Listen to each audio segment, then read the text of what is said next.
নমস্কার, দ্য ওয়ালে আপনাদের স্বাগত। আজ আমাদের বিষয় বিএনপি গাড্ডায় পড়েছে।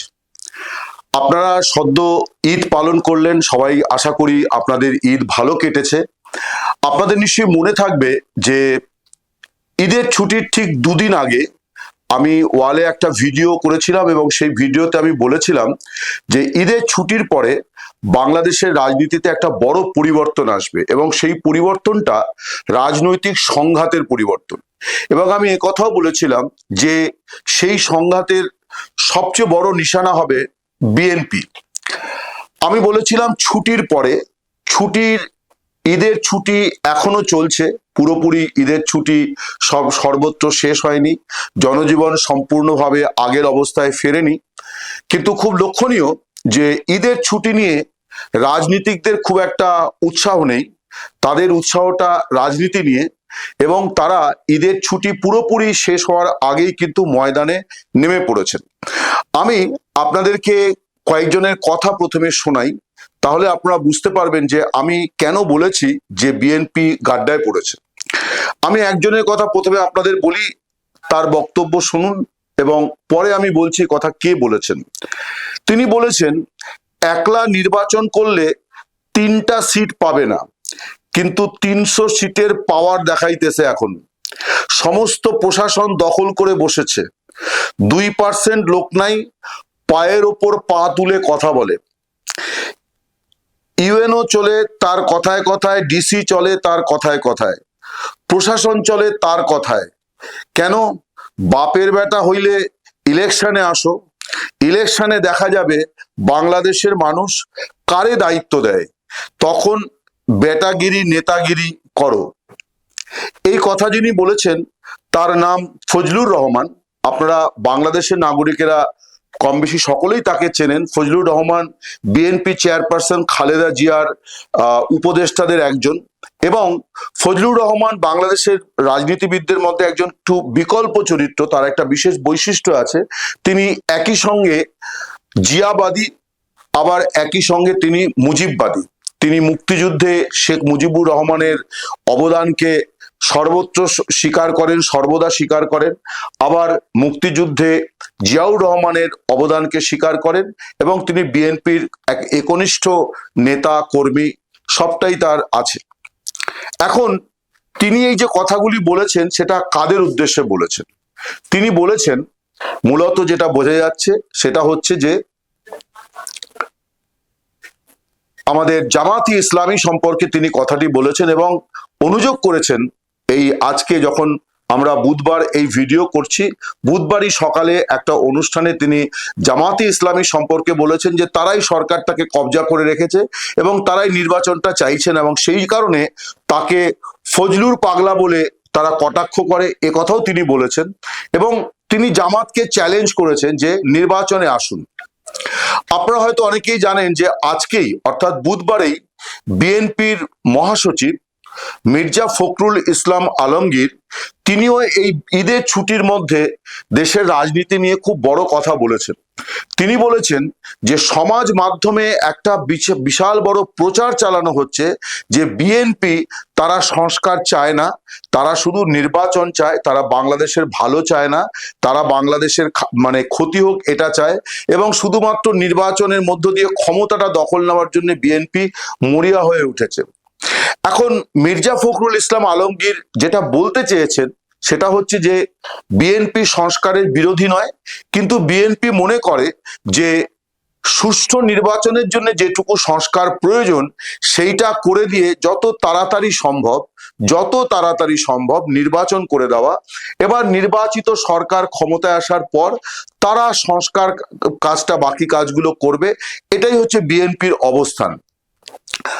আরো একজন নেতা, তিনিও এই অবকাশে মুখ খুলেছেন, আমির খসরু মাহমুদ চৌধুরী। তিনি আবার বলেছেন যে একটা শক্তি তারা যেন তেন প্রকারেণ ক্ষমতা আঁকড়ে থাকতে চাইছে। এখন এই একটা শক্তি মানে রাজনীতিতে অনেক কথাই বলা হয়, নাম উচ্চারণ করা হয় না, কিন্তু রাজনীতির ভাষাই হচ্ছে এটা যে নাম উচ্চারণ না করলেও কে কাকে গাল পারলো বা কে কার প্রশংসা করলো এটা বুঝতে কোনো অসুবিধা হয় না। অর্থাৎ আমির খসরু মাহমুদ চৌধুরী তিনি যেটা বলতে চেয়েছেন সেটা হচ্ছে যে মোহাম্মদ ইউনূস এবং তার যারা সঙ্গী সাথী যারা আছেন তারা জোর করে ক্ষমতা দখল করে রাখতে চাইছে। এখন এই যে কথাটি তিনি বলেছেন, তিনিও বিএনপির একজন শীর্ষ নেতা, তার এই বক্তব্যের প্রেক্ষাপট হচ্ছে যে বিএনপি অনেকদিন ধরেই বারে বারে তারা দাবি করছে যে নির্বাচনের রোড ম্যাপ ঘোষণা করুন।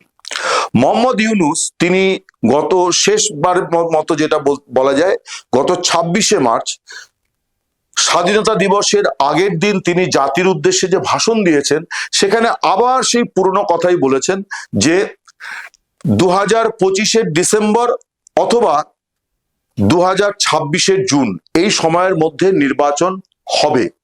কিন্তু কবে হবে, ডিসেম্বরে হবে নাকি জানুয়ারিতে হবে নাকি ফেব্রুয়ারিতে হবে, এই কথা তিনি কখনোই মুখ ফুটে বলছেন না। এখানে হচ্ছে বিএনপির সঙ্গে মোহাম্মদ ইউনূসের যে মতবিরোধ, সেই মতবিরোধটা এইখানে, যেটা মির্জা ফখরুল ইসলাম আলমগীর বারে বারে বলছেন যে আপনি দিনক্ষণ ঘোষণা করে দিন, অর্থাৎ আপনি নির্বাচন কমিশনকে জানিয়ে দিন যে সরকার এই সময়ের মধ্যে নির্বাচন করতে চায়, এইটা যদি আপনি করে দেন তাহলে সব বিবাদ মিটে যায়। কিন্তু মোহাম্মদ ইউনূস এই ব্যাপারে কিন্তু কোনো রকম রা কাটছেন না। এবার লক্ষণীয়, আমরা যদি দেখি যে চতুর্থ আরেকজন নেতা, তার নাম মঈন খান, তিনি এই মুহূর্তে আমেরিকায় আছেন। বিএনপির খুব বড় নেতা মঈন খান এবং একজন সজ্জন ব্যক্তি হিসাবে পরিচিত। মঈন খান রয়টার্সকে যে ইন্টারভিউ দিয়েছেন সেখানে তিনি বলেছেন যে বাংলাদেশে যদি এই ডিসেম্বরের মধ্যে অর্থাৎ 2025-এর ডিসেম্বরের মধ্যে নির্বাচন না হয় তাহলে চরম অশান্তি তৈরি হবে, অসন্তোষ তৈরি হবে এবং চরম অশান্তি তৈরি হবে।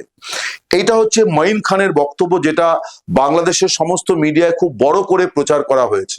ঠিক উল্টো কথাটি বলেছেন জাতীয় নাগরিক পার্টির নাহিদ ইসলাম, জাতীয় নাগরিক পার্টির আহ্বায়ক অর্থাৎ মুখ্য নেতা নাহিদ ইসলাম, যিনি কিছুদিন আগেও বাংলাদেশের অন্তর্বর্তী সরকারের তথ্য মন্ত্রণালয়ের উপদেষ্টা ছিলেন। নাহিদ ইসলাম আবার একটি সাক্ষাৎকারে ঠিক উল্টো কথা বলেছেন দিন 10-15 আগে। তিনি বলেছেন যে দেশে এবছর নির্বাচন হওয়ার মতো কোনো পরিস্থিতিই নেই, অর্থাৎ তিনি বলতে চেয়েছেন যে নির্বাচন হওয়ার জন্য যে শান্তিপূর্ণ পরিবেশটি দরকার সেটি নেই। তিনি যেহেতু এখন সরকারের লোক নন, ফলে এ কথা বলতে তার কোনো সমস্যা হয়নি। সরকারে থাকলে, উপদেষ্টা থাকলে হয়তো এই কথাটি তার পক্ষে বলা সম্ভব হতো না। কিন্তু তিনি যেটা বলতে চেয়েছেন যে জাতীয় নাগরিক পার্টি অর্থাৎ নতুন যে দল তৈরি হয়েছে তারা ডিসেম্বরের মধ্যে নির্বাচন চায় না। ফলে এখানে হচ্ছে বিরোধটা চলে এসছে সরাসরি বিএনপির সঙ্গে জাতীয় নাগরিক পার্টির, অর্থাৎ বিএনপি তারা নির্বাচন চায় দ্রুত এবং তারা মনে করে যে ডিসেম্বর 2025-এর মধ্যেই নির্বাচন হওয়া দরকার। অন্যদিকে জাতীয় নাগরিক পার্টি যারা নতুন দল এবং ছাত্রদের দল, তরুণদের দল, তারা বলছে যে নির্বাচন করতে হবে এমন সময়ে যখন সম্পূর্ণ সংস্কার প্রক্রিয়া শেষ হবে।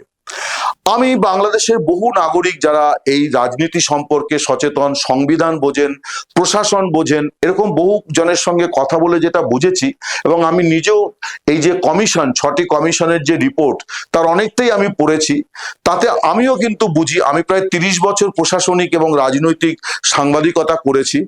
আমি কিন্তু মনে করি যে যা কর্মসূচি নেওয়া হয়েছে সংস্কারের, সেগুলো সবই যদি বাস্তবায়িত করতে হয় অন্তত 3 থেকে 4 বছর সময়ের দরকার। সম্ভবত এই অঙ্ক থেকেই সার্জিস আলম, জাতীয় নাগরিক পার্টির আরেক নেতা, যারা হচ্ছেন বৈষম্য বিরোধী ছাত্র আন্দোলনের একেবারে সামনের সারির নেতা ছিলেন, তিনি আবার বলেছেন যে মোহাম্মদ ইউনূসকে অন্তত 5 বছর আমরা প্রধান উপদেষ্টার পদে রাখতে চাই বা দেখতে চাই। তার মানে এর অর্থ হচ্ছে যে তারা ডিসেম্বরের মধ্যে নির্বাচন চায় না।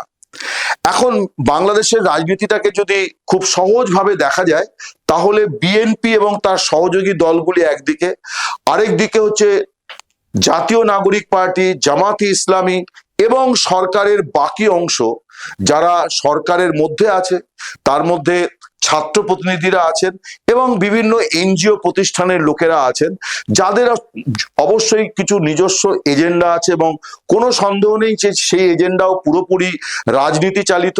তারা হতে পারেন তারা কোনো দলীয় সংগঠনে নেই, কোনো দলের নেতা নন, কিন্তু রাজনীতি মুক্ত হবেন এটা ভাবার কোনো কারণ নেই, তাদের রাজনৈতিক এজেন্ডা আছে।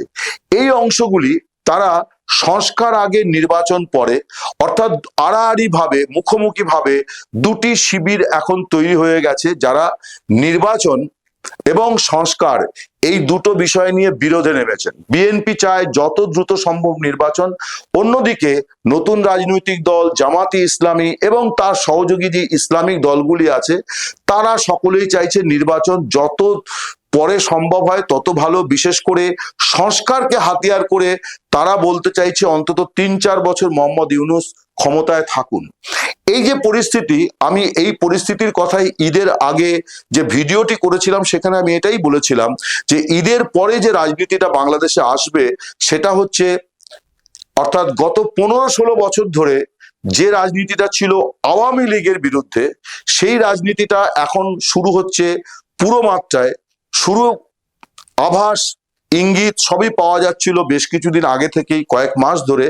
এখন সেটা পুরো মাত্রায় একটা রণাঙ্গনে নামতে যাচ্ছে যে বিএনপি বনাম বাকিরা।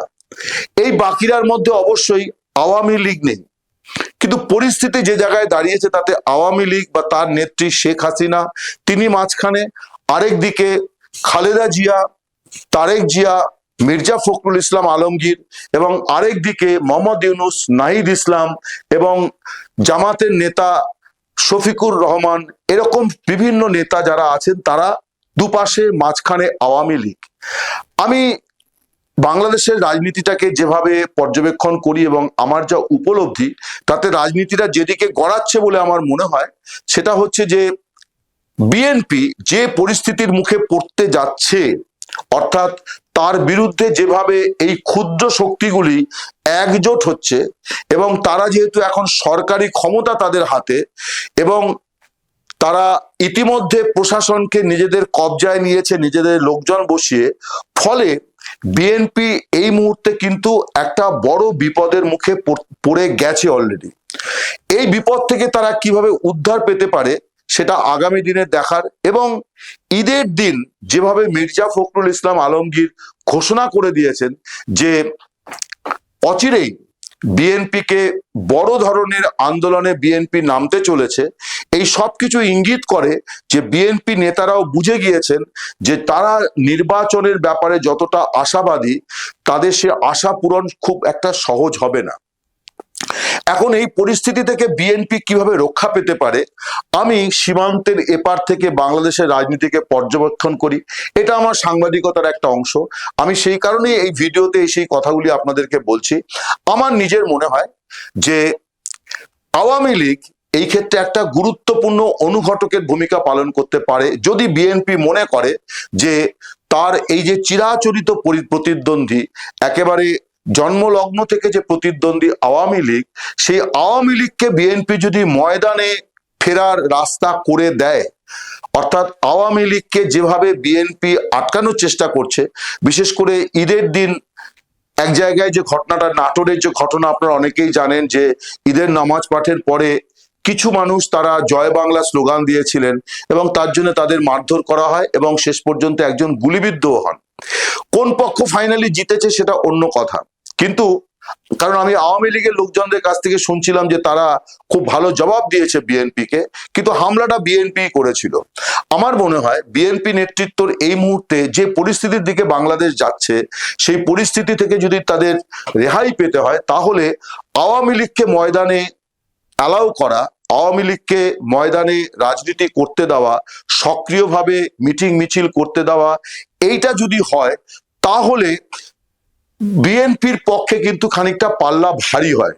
অর্থাৎ অন্যদিকে মোহাম্মদ ইউনূসের নেতৃত্বে অন্তর্বর্তী সরকার, জাতীয় নাগরিক পার্টি, জামাতে ইসলামী এবং অন্যান্য ইসলামিক দল একদিকে, আরেকদিকে একা পড়ে যাচ্ছে বিএনপি। কিন্তু বিএনপি এদের থেকে অনেক বড় রাজনৈতিক শক্তি, কিন্তু তার হাতে সবচেয়ে বড় সমস্যা হচ্ছে তার হাতে এই মুহূর্তে সরকারটি নেই, প্রশাসনটি তার হাতে নেই। কিন্তু এই মুহূর্তে এই পরিস্থিতিতে তারা যদি আওয়ামী লীগও যদি সমানতালে ময়দানে রাজনীতি করতে পারে, তাহলে বিএনপি সুবিধা হয়ে যাবে অন্তর্বর্তী সরকার এবং নাহিদ ইসলামদের জাতীয় নাগরিক পার্টি এই সবগুলিকে মোকাবিলা করা। কারণ একটা ব্যালেন্স তৈরি হবে, যে ভারসাম্যটা ফিরে আসা দরকার, সেই ভারসাম্যটা ফিরবে। আমি বিএনপির সঙ্গে আওয়ামী লীগের বোঝাপড়া হবে কি হবে না, কোথাও মিটিং হচ্ছে কিনা, লন্ডনে কোনো মিটিং হয়েছে কিনা, ঢাকায় কোনো মিটিং হয়েছে কিনা, এই সমস্ত প্রসঙ্গ আগামী দিনে আসবো। কিন্তু আমার নিজের মনে হয় এটা একেবারে আমার ব্যক্তিগত পর্যবেক্ষণ, যে এইটা একটা পরিস্থিতিকে যদি আমূল পরিবর্তন করতে হয়, অর্থাৎ ময়দানে যদি বিএনপি ছাড়াও আরো একটা প্রতিপক্ষকে নামানো যায়, যে প্রতিপক্ষকে মোকাবিলা করতে হবে ইউনূস, জাতীয় নাগরিক পার্টি এবং জামাতে ইসলামের মতো ইসলামিক দলগুলিকে, তাহলে বিএনপি কিন্তু খানিকটা স্বস্তিতে থাকবে। এবং এই পরিস্থিতিটা কেন আমি আরো একবার বলি, আমি অতীত একাধিকবার বলেছি যে বাংলাদেশের রাজনীতিতে বহু চর্চিত যে -2 ফর্মুলা, সেই ফর্মুলাটা কিন্তু এখনো কিন্তু বলা যায় না যে সেই ফর্মুলা বাস্তবায়িত হওয়ার আর কোনো সুযোগ নেই। বরং -2 একজন শেখ হাসিনা, তিনি দেশ ছেড়ে ভারতে আশ্রয়ে আছেন। খালেদা জিয়া অসুস্থ, তিনি এই মুহূর্তে খানিকটা সুস্থ হয়েছেন, হয়তো এই এপ্রিল মাসের মাঝামাঝি তিনি দেশেও ফিরে আসবেন। কিন্তু তার পক্ষে খুব মাঠে ময়দানে দৌড়ঝাঁপ করে রাজনীতি করা সম্ভব নয়। রইল বাকি বিএনপি, তারেক জিয়া লন্ডন থেকে কবে ফিরবেন কেউ জানে না। বিএনপি যদি নির্বাচনে প্রতিদ্বন্দ্বিতা করে এবং সেই নির্বাচন যদি অন্তর্বর্তী সরকারের ইচ্ছা মতন যখন ইচ্ছা হয়, অর্থাৎ কখনোই সেটা বিএনপির সুবিধাজনক সময় হবে না, এ নিয়ে কোনো সন্দেহ সংশয় নেই। ফলে বিএনপিকে যদি গণতান্ত্রিক উপায়ে হারিয়ে দেওয়া যায়, সবাই মিলে জোট বেঁধে এমন একটা নির্বাচন সংগঠিত করা যায় যে বিএনপি কাঙ্ক্ষিত আসনগুলি পেল না, তাহলে কি হবে? তাহলে যেটা হবে সেটা হচ্ছে -2 বাস্তবায়িত হবে। নমস্কার, শুভরাত্রি, ভালো থাকবেন।